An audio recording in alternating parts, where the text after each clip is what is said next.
என் உயிரினும் மேலான தமிழ் பெருங்குடி மக்களே, உங்கள் அனைவருக்கும் மேலரசம்பட்டு சண்முகத்தின் பணிவான வணக்கங்கள். அன்பு உறவுகளே, நம்முடைய சேனலை சப்ஸ்கிரைப் செய்து கொண்டு நம்முடைய காணொலிக்கு ஒரு லைக் செய்து தொடர்ந்து நம்முடைய காணொலியை பாருங்கள். தொடர்ந்து நமக்கு ஆதரவு தாருங்கள். அன்பு உறவுகளே, திமுகவினுடைய கூட்டணியில் திமுக செய்திருக்கின்ற கூட்டணி கொடுமை என்பது இந்த தேர்தல் முடிந்தவுடன் நீங்கள் எல்லாரும் பார்க்க போகிறீங்க. திமுக கூட்டணியில் ஒரு கட்சி கூட கூட்டணியில் இருக்காது. அத்தனை கட்சிகளும் கூட்டணியில் இருந்து விலகிடும். நீங்கள் வேணால் பொறுத்திருந்து பாருங்கள். சண்முகம் இப்போ சொல்கிறேன், எழுதி வச்சுக்கோங்க. தேர்தலுக்கு பிறகு திமுக வெற்றி பெறப்போவதில்லை, ஆட்சிக்கு வரப்போவதில்லை. தேர்தலுக்கு பிறகு திமுக தனிமரமாக தான் தமிழ்நாட்டில் நிற்கப் போகிறது. எதிர்கட்சியாக கூட திமுக வருவது என்பது கேள்விக்குறி தான். அது நம்ம பொறுத்திருந்து தான் பார்க்கணும். ஆனால் திமுக கூட்டணி கட்சிகள் தமிழ்நாட்டில் இந்த முறை வாஷ் அவுட் ஆகிடும். ஒரே ஒரு கூட்டணி கட்சி கூட பாவ புண்ணியத்துக்கு ஜெயிக்காதுங்க தமிழ்நாட்டில் இந்த முறை. நீங்கள் வேணால் பொறுத்திருந்து பாருங்கள். என்ன சண்முகம், திமுக ஒரு ஆளும் கட்சி, அந்த கட்சியை நீங்கள் இந்த அளவுக்கு தரம் தாழ்த்தி எடை போடுறீங்களே அப்படின்னு கேட்கலாம். ஏன்னா மக்களுக்கு அந்த மாதிரி தான் தோணும். நல்லா யோசிச்சு பாருங்கள். திமுகவினுடைய கூட்டணியில் காங்கிரஸ் கட்சிக்கு 28 தொகுதிகளை திமுக கொடுத்தது. விசிகாவுக்கு 8 தொகுதிகள். பல கட்ட போராட்டத்திற்கு பிறகு 8 தொகுதிகள் விசிகாவுக்கு திமுக ஒதுக்கியது. ஆனால் புதிதாக அந்த கூட்டணியில் போய் இணைந்த தேமுதிகவுக்கு 10+1 கொடுத்தாங்க. அந்த கட்சிக்கு 10+1 கொடுக்கின்ற அளவுக்கு அந்த கட்சி களத்தில் வலிமை உள்ள கட்சி கிடையாது தேமுக. அது நல்லாவே தெரியும். தெரிந்தும் அந்த கட்சிக்கு 10+1 கொடுக்கறதுக்கு காரணம் என்ன அப்படின்னா, தாங்கள் கூட்டணியில் பலமாக இருக்கிறோம் என்று மக்கள் மத்தியில் காட்ட வேண்டிய தேவை திமுகவுக்கு இருக்கிறது. அதனால தேமுதிகவை உள்ள கொண்டு வந்தாங்களே தவிர தேமுதிக கிட்ட ஒன்றும் இல்லைங்கிறது அவங்களுக்கும் தெரியும். வெளிப்படையாக படைபலத்தை காட்டணும். எங்கள் கிட்ட பெரும் படை இருக்குங்க, 26 பேர் இருக்கோம். நாங்கள் எதிர் திசையில் 10 பேர் இருக்காங்க, ஒன்றும் பண்ண முடியாதுங்க. தட்டி தூக்குறோம் பாருங்கள் திமுக 200 தொகுதிகளை இந்த முறை அப்படின்னு திமுக பேசுறதுக்கு காரணமே இந்த படைபலம் எங்ககிட்ட இருக்கின்றதான். ஆனால் அந்த படைபலம் பேருக்கு மட்டும்தான் படையே தவிர அது அங்கே எல்லாமே தொடை நடுங்கிங்க, ஒன்றுமே கிடையாதுங்க. ஒவ்வொரு ஆள் இருக்கான், ஒவ்வொரு கட்சியில் ஒவ்வொரு ஆள் இருக்கான். அத்தனை பேரையும் கூட்டு கட்சியில் சேர்த்துக்கிட்டு எங்களுக்கு 26 கட்சி கூட்டணி அப்படின்னு ஸ்டாலின் புரடா விட்டுட்டு கிடக்கிறாரு தமிழ்நாட்டில். ஸ்டாலின் மாதிரி ஒரு கேவலமான முதலமைச்சர், கேவலமான ஒரு கட்சியின் தலைவரை எங்கேயுமே பார்க்க முடியாது நம்ம. ஆனால் அவர் செஞ்சிருக்கிற ஒரு கேவலமான வேலையை சொல்கிறதுக்கு தான் இந்த காணொலியை முதல்ல காங்கிரஸ் கட்சி பற்றி பேசிடுவோம். காங்கிரஸ் கட்சிக்கு 28 தொகுதி திமுக கொடுத்தாங்க இல்லையா? அந்த காங்கிரஸ் கட்சியிலிருந்து ஒரு சீட்டை திமுக உருவிடுச்சு. எப்படி உருவினாங்கன்னு தெரியுமா?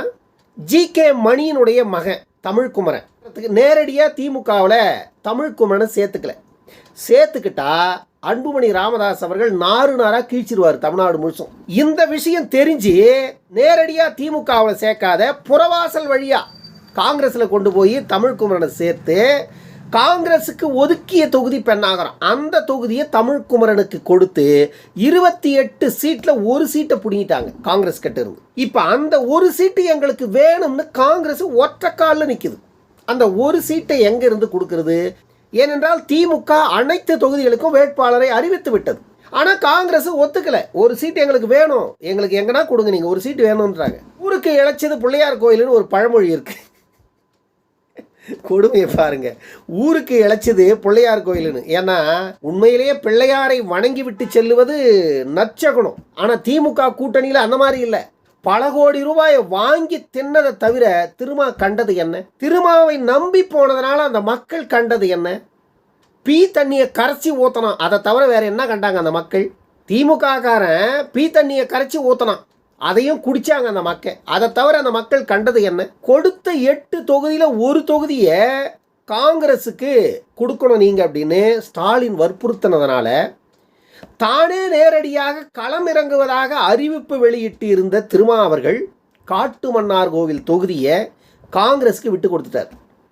இப்பொழுது காங்கிரஸ் கட்சியினுடைய வேட்பாளராக முன்னாள் காங்கிரஸ் கட்சியினுடைய மூத்த உறுப்பினர் இளைய பெருமாள், அவருடைய மகன் காங்கிரஸ் கட்சியினுடைய மூத்த தலைவர் இளைய பெருமாளினுடைய இளைய மகன் ஜோதிமணி அவர்களுக்கு திமுக திருமாவிடம் வற்புறுத்தி திருமா போட்டியிட இருந்த தொகுதியை பறித்து காங்கிரஸ் கட்சிக்கு கொடுத்திருக்கிறது. இப்பொழுது காங்கிரஸ் கட்சியினுடைய சார்பில் வேட்புமனு தாக்கல் செய்திருக்கிறார் காட்டுமன்னார்கோவில் தொகுதியில். புரியுதா? இப்போ ஆனால் இங்கே விசிகாக்காரங்க உருட்டுறது என்னன்னு தெரியுங்களா?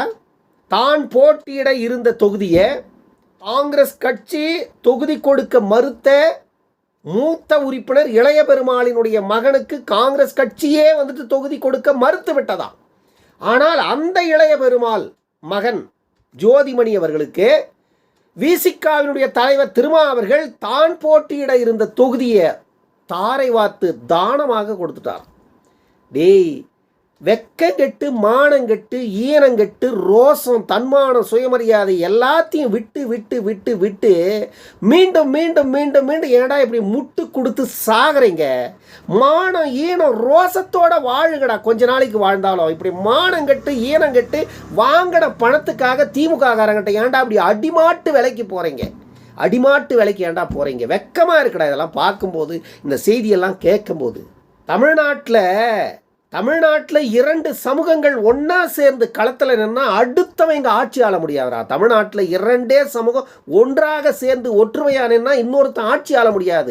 தெலுங்கு பிரேமலதா விஜயகாந்துக்கு 10 சீட்டு கொடுத்தாரு ஸ்டாலின். 10 சீட்டில் 5 இடங்களில் நாயுடு சமூகத்தை சார்ந்தவர்களுக்கு மட்டுமே அந்த அம்மா சீட்டு கொடுத்தது. எவ்வளவு பெரிய சாதிப்பற்று, எவ்வளவு பெரிய இனப்பற்று! இங்க மருத்துவர் ஐயா அவர்கள் பெரும்பான்மை சமூகத்தினுடைய வாழ்வியல் உரிமையை கேட்டா அங்க சாதி முத்திரை, ஆனா இங்க சமூக நீதி முத்திரை. இவங்கெல்லாம் வந்துட்டு திராவிடர்கள். ஆனா இந்த ஈரங்கட்ட அமைச்சர் ஒருத்தன், அவர் பேசுறது ஒரு நிமிஷம் கேளுங்களேன். கேட்டீங்களா? என்ன சொல்றது இதெல்லாம்? நம்ம களப்போராளியா, ஒரு மிகப்பெரிய களப்போராளியா இவரெல்லாம் வந்துட்டு திண்டிவனம் தொகுதியில் வெற்றி பெற்றுட்டா திண்டிவனம் சிங்கப்பூரை மாற்றி காட்டுவார் வன்னியரசு. சாமி, திமுக கூட்டணியில் மிகப்பெரிய படுதோல்வியை சந்திக்க போகிற கட்சி 2. ஒன்று விசிக, இன்னொன்று தேமுதிக. இந்த 2 கட்சியினுடைய தோல்வியை யாராலையும் மாற்ற முடியாது. ஏன்னா அவர்களினுடைய களப்பணி அந்த லட்சணத்தில் இருக்குது. விசிகாவுக்கு இந்த தேர்தலில் ஓட்டு போடுற மக்கள் எல்லாருமே தன்மானத்தை இழந்தவர்கள், சுயமரியாதை விட்டவர்கள். அவங்க தான் ஓட்டு போடுவாங்க. ஏன்னா இந்த 5 ஆண்டுகளில் விசிகாவினுடைய தலைவர் திருமா அவர்களும் இந்த வன்னியரசு போன்றவர்களும் அந்த ஆளூர் சாணவாசம் இன்னும் இருக்கின்ற சில நபர்கள், விசிகாவுடைய நபர்கள் கொஞ்சமான பேச்சை பேசியிருக்காங்க இந்த 5 வருஷத்தில். இவர்களுக்கெல்லாம் மீண்டும் ஒருவேளை வாக்களித்து இவர்களெல்லாம் வெற்றி பெற்றுட்டாங்கன்னு வச்சுக்கோங்க, தமிழ்நாட்டில் மக்கள் தைரியமாக வெளியே போகவே முடியாது. ஏன்னா அந்த அளவுக்கு உயிரை கையில் பிடிச்சிக்கிட்டு தான் போகணும். மனிதர்கள் வாழ்வதற்கே தகுதி இல்லாத ஒரு மாநிலமாக மாறிடும் இவங்கெல்லாம் மீண்டும் மீண்டும் ஜெயிச்சிட்டாங்கன்னா. ஏன்னா இவர்களினுடைய கொள்கை கோட்பாடுகள் அப்படி இருக்கு. உண்மையிலேயே நான் சொல்கிறேன், தமிழ்நாட்டை பொறுத்த வரைக்கும் சட்டமன்றத்தில் எல்லா சமூகத்தவர்களுக்கும் சமமான உரிமை வேண்டும். ஆனால் இந்த விசிகாவில் இருப்பவர்கள் உண்மையிலேயே, இந்த வன்னியரசு போன்றவர்கள், திருமாவை போன்றவர்கள்லாம் உண்மையிலே மீண்டும் மக்களால் வெற்றி பெற்று உள்ளே போகக்கூடாது. சட்டமன்றமாக இருக்கட்டும், பாராளுமன்றமாக இருக்கட்டும். ஏன்னா இவர்களால் எந்த பயனும் மக்களுக்கு இல்லை. திருமா அவர்கள் இந்த 25 ஆண்டு கால பொது வாழ்க்கையில் இந்த மண்ணில் அவர் ஏற்படுத்திய ஒரு ஒற்றுமையை காட்டுங்க. ஒரு இடத்துல இன ஒற்றுமையை காட்டுங்க. இந்த இடத்தில் அவர் இன ஒற்றுமைக்காக குரல் கொடுத்திருக்கிறார். பிரிவினைக்குத்தான் அவர் குரல் கொடுத்திருக்கிறார். பிரிவினையைத்தான் அவர் உருவாக்கி இருக்கிறார். அவரை போன்றவர்கள் மண்ணில் தொடர்ந்து அரசியல் களத்தில் இயங்கினால் தொடர்ந்து இங்கு பிரிவினைகள் தான் நிலவுமே தவிர கண்டிப்பாக இங்கே சமூக நீதியெல்லாம் நீங்கள் எதிர்பார்க்கவே முடியாது. சமத்துவம் என்பதே இருக்காது. மதச்சார்பற்ற கூட்டணின்னு அவங்க சொல்கிறாங்க பாரு, அது வாயில் மட்டுமே சொல்லலாமே தவிர சார்பற்ற நிலை இங்கு இல்லவே இல்லை. முக்கியமாக இவர்களிடம் சார்பற்ற நிலை இல்லை. இவர்கள் தடம் பதிக்கின்ற எல்லா இடத்துலையும் எல்லா பிரச்சனையும் இருக்குது.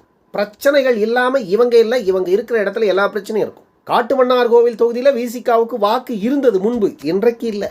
இளைய பெருமாளுடைய மகன் என்றாலும், திருமாவர்களே என்றாலும், இளைய பெருமாள் அவருடைய மகன் என்றாலும் இந்த முறை காட்டுமன்னார்கோவில் தொகுதி மட்டுமல்ல, தமிழ்நாடு முழுமைக்கும் விசிகா எந்த இடத்தில் போட்டியிட்டாலும் ஒரு தொகுதியும் வெல்ல முடியாது. காங்கிரஸும் அதே நிலை தான். காங்கிரஸ் ஒரு 3-4 தொகுதி ஜெயிச்சாலே ஆச்சரியம். அதே போல் தேமுதிக ஒரு இடத்துல கூட டெபாசிட் வாங்காது. விசிகாவுக்கும் அதே நிலை தான். காரணம் என்னென்னா, சார்ந்தவங்க உங்களுக்கு ஓட்டு போடுவாங்க, ஒரே திமுககாரன் உங்களுக்கு ஓட்டு போட மாட்டான்.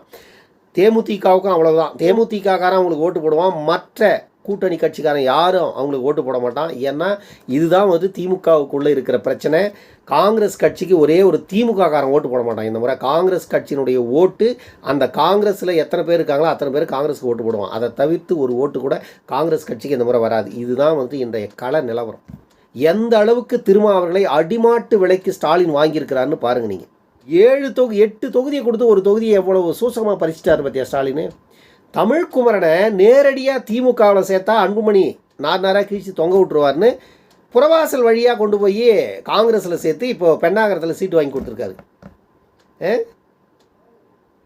ஒரு கட்சியை உடைப்பதற்கு எவ்வளவு முயற்சிகள் செய்திருக்கிறது திமுகனா அவ்வளவு முயற்சிகள் செய்திருக்கிறது. ஒரு அளவுக்கு அந்த இடத்தில் திமுக வெற்றி பெற்றிருக்கிறது, பல நூறு கோடிகளை செலவு செய்து. இந்த காணொலி மூலமாக பாட்டாளி மக்கள் கட்சியினுடைய தொண்டர்களுக்கு ஒரு விஷயத்தை நான் தெளிவாக சொல்லிடுறேன். இந்த காணொலி மூலமாக பாட்டாளி மக்கள் கட்சிக்கு கிடைத்திருக்கின்ற அரிய வாய்ப்பு 18 தொகுதிகள். 18 தொகுதிகளிலையும் பாட்டாளி மக்கள் கட்சி வெற்றி பெற்றால் இந்த தேர்தலில் தைலாபுர தோட்டத்தில் இவ்வளவு பெரிய சூழ்ச்சியை முன்னெடுத்து நடத்திய ஜி.கே. மணி, அருள் உட்பட அவர்களாகவே தைலாபுர தோட்டத்திலிருந்து வெளியேறி போயிடுவாங்க. பாமக அனைத்து இடத்திலும் வெற்றி பெற்றாலே போதும், பாட்டாளி மக்கள் கட்சியினுடைய மொத்த பிரச்சனை தீர்ந்துடும். பாட்டாளி மக்கள் கட்சியினுடைய மொத்த பிரச்சனை தீர்ந்துடும். இதற்கு பாமகவினுடைய தொண்டர்கள் செய்ய வேண்டியது 1987 நாம் எப்படி அந்த சாலை மறியல் போராட்டத்தை முன்னெடுத்த போது எந்த ஒரு பலனையும் எதிர்பார்க்காமல் களத்தில் இறங்கி உரிமையை மட்டுமே நோக்கமாக கொண்டு களமாடினோமோ அதைவிட பல மடங்கு இந்த தேர்தலில் களத்தில் இறங்கி வெற்றியை மட்டுமே பறிப்பதற்கான முயற்சி செய்யுங்க. ஜி.கே. மணி எந்த அளவுக்கு இந்த கட்சியை சிதைத்து சின்னாபன்னப்படுத்தி இருக்கிறார் அப்படிங்கிறது இப்போ வெட்ட வெளிச்சமாக தெரிஞ்சு போச்சு. திரு அன்புமணி ராமதாஸ் அவங்களுடைய மௌனத்திற்கான விடைகள் இப்பொழுது புரிஞ்சு போச்சு எல்லாருக்கும்.